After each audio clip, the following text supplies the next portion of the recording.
Bonjour, bienvenue dans l'édition de l'emploi. L'informatique mobile, dite sans fil, gagne du terrain. Elle est partout dans notre quotidien. C'est donc un secteur porteur pour les jeunes. Aujourd'hui, nous allons donc nous intéresser à une formation de Télécom Nancy, une école d'ingénieurs en informatique qui forme à la spécialité logiciel embarqué. Pour en parler, nous recevons Alexandre Parodi, qui est professeur d'université à l'école Télécom de Nancy. Bonjour, merci beaucoup d'être avec nous. Ce cursus, donc logiciel embarqué, existe depuis 5 ans à Nancy, mais vous étiez, vous, parmi les pionniers, les premiers. Oui, c'est vrai. Dans ce domaine, effectivement, il y a un certain nombre de formations qui existent actuellement en France. Toutefois, l'école Télécom Nancy est une école qui a fait l'informatique depuis 1990.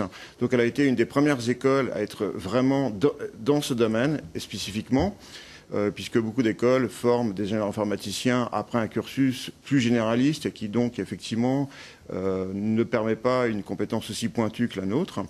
Et effectivement, dans cette école, il y a en plus un approfondissement logiciel embarqué qui permet d'augmenter donc la formation des gens, en particulier dans ce domaine. D'accord. Ce département représente quel pourcentage de l'école? Alors en gros, c'est un quart de l'école, suivant les années. C'est au choix des étudiants. Donc certaines années, il y a beaucoup plus qu'un quart, certaines années un peu moins. Bon, c'est variable, mais en moyenne, ça fait à peu près un quart. D'accord. On va parler d'une nouveauté pour la rentrée prochaine importante. Alors, la rentrée prochaine, effectivement, nous aurons dans cette école, dirigée par Olivier Festor, nous aurons effectivement un nouveau département, ou si vous voulez, une nouvelle filière, qui concerne la formation par apprentissage. Donc, par cette filière, des gens qui actuellement sont dans l'industrie, par exemple, et qui cherchent à obtenir un diplôme d'ingénieur, pourront obtenir une formation en informatique, mais aussi, puisque toutes les formations de logiciels en informatique sont accessibles par cette filière, ils pourront également obtenir une formation en logiciel embarqué. Très bien, vous restez avec nous, on va revenir sur cette formation, mais on va regarder d'abord ce reportage, puisque les étudiants qui suivent ce cursus pourront donc exercer leurs compétences dans l'informatique mobile, et c'est un domaine très vaste, de l'aéronautique au monde médical, en passant par la robotique. Exemple avec deux anciens élèves de Télécom Nancy, reportage de Bruno Demange et Bruno Courtouf. Dans cette salle, quelques-uns des 40 étudiants de ce département logiciel embarqué. Tous seront formés pour être capables de concevoir et d'intervenir sur des équipements autonomes. Ici, par exemple, ils ont développé une application pour permettre à ces box de jouer de la musique.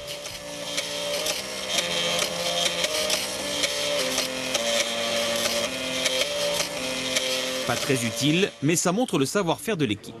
Les logiciels embarqués, on en trouve dans beaucoup de choses. Les avions et les systèmes de commande, l'armement, mais aussi les objets du quotidien comme les smartphones ou encore les lecteurs Blu-ray. Nicolas est un ancien élève de l'école. En 2010, il a mis au point ce petit robot pour concourir au sein de la Coupe de France de robotique. Il peut bouger beaucoup et il a des roues au bout des pattes qui lui permettent de rouler en même temps qu'il fait des différents mouvements. Donc ça lui permet de danser, de faire beaucoup de choses, d'éviter des obstacles. Et l'une des pièces maîtresses de ce robot, c'est ce tout petit objet. Nicolas en a fait une activité professionnelle.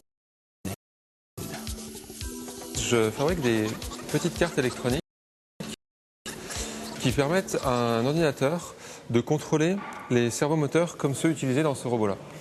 Donc, comme dans ce robot, j'utilise un petit ordinateur embarqué, ça permet de contrôler les cerveaux avec ce genre de choses-là. Un autre ancien élève de l'école collabore quant à lui avec un laboratoire implanté au CHU de Nancy. L'univers de Christophe, les IRM, qui ont besoin d'un matériel informatique nomade pour produire certaines images. Ici, on utilise le logiciel embarqué pour mesurer les mouvements du patient, notamment sa respiration et l'activité électrique de son cœur. Et pour ça, on utilise ce genre de capteur.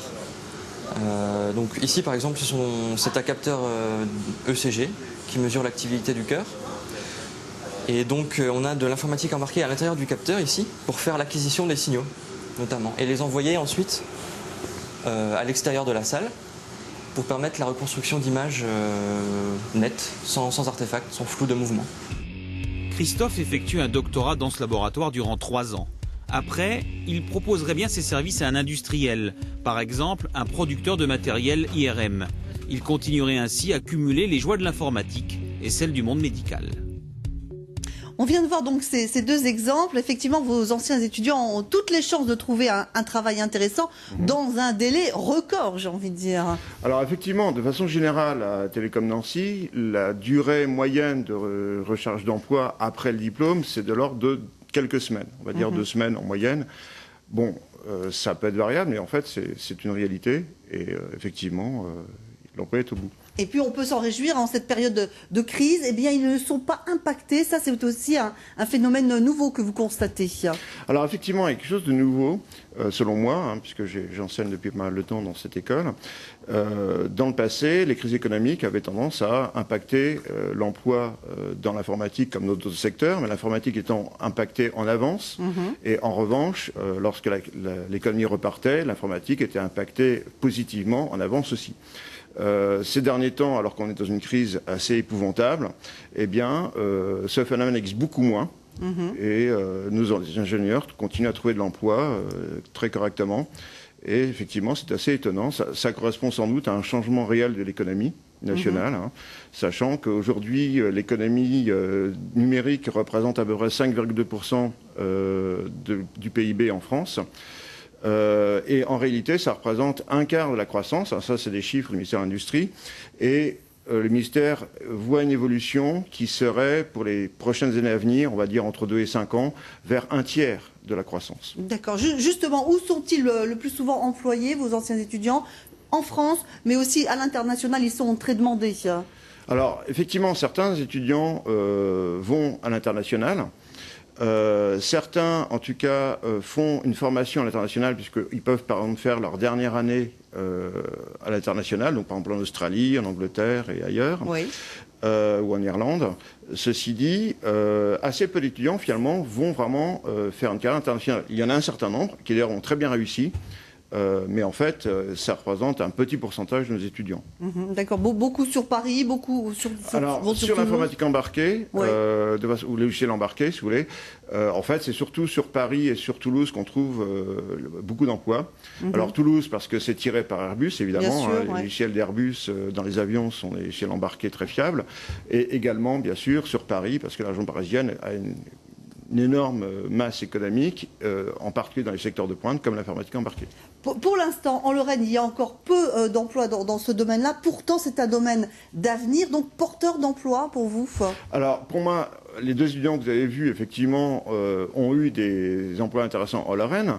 Et je pense que la Lorraine, outre le fait qu'elle a bien sûr de grands laboratoires de recherche, comme en particulier le Lauréat, est une région qui a un potentiel important dans ces domaines, tout simplement parce que les nouvelles technologies nécessitent de nouvelles sociétés, en fait. Et donc, il faut créer des entreprises. Et bien sûr, les ingénieurs qui sortent de notre école, sous réserve, je pense qu'ils fassent une année de formation supplémentaire dans, par exemple, une IAE, pour avoir une formation en gestion, si vous voulez, peuvent très bien construire des sociétés, et un certain nombre le font, et créer des nouvelles sociétés qui, ensuite, dans l'avenir, seront sans doute le tissu industriel de la Lorraine. Très bien. Eh bien, merci beaucoup, Alexandre Parodi, d'être venu sur notre plateau aujourd'hui. Place à présent à nos offres